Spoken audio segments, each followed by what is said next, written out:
Brother man. Hindi, kasama ko naman. Mamatay yung kalis. Mamatay yun. Kailangan pala.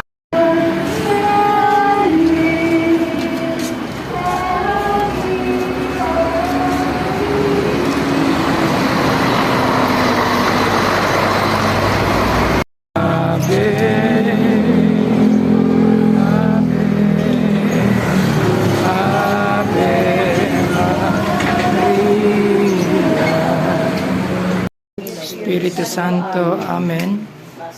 Panalangin ng pagtanggap. Mapagmahal na Ama, sa iyong walang hanggang kabutihan, kami ay nagagalaan at papasalamat sa biyang biyaya pinagkaloob mo sa aming pamayanan. Sa pagdating ng mahal na Birhen ng Fatima, aming ina at gabay sa pananampalataya.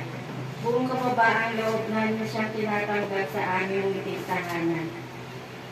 O mahal na Birhen ng Fatima, ikaw ang nagpapaalala sa mundo ng panalangin, pagsisisi at pagbabalik loob.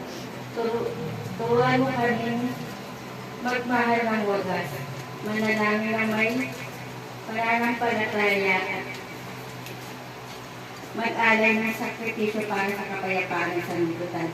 Yakapin mo ang aming mga pamilya, mga kabataan at patatanda, at ang buong pamayanan, at ilapit mo kami sa iyong anak na si Jesus. Sa iyo, pagdalaw na may maramdaman namin ang iyong presensya, sa presensyang nagbibigay aliw, pag-asa at lakas.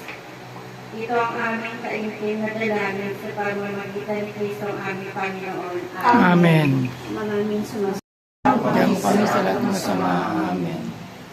Panginoong Maria, napupulukan ng grasya, ang Panginoon Diyos ay sumasa iyo. Bukod kang pinagpala sa babaeng lahat, pinagpala naman ang iyong anak na si Jesus. Santa Maria, Ina ng Diyos, panalangin mo kami makasalanan, ngayon at kung kami mamatay.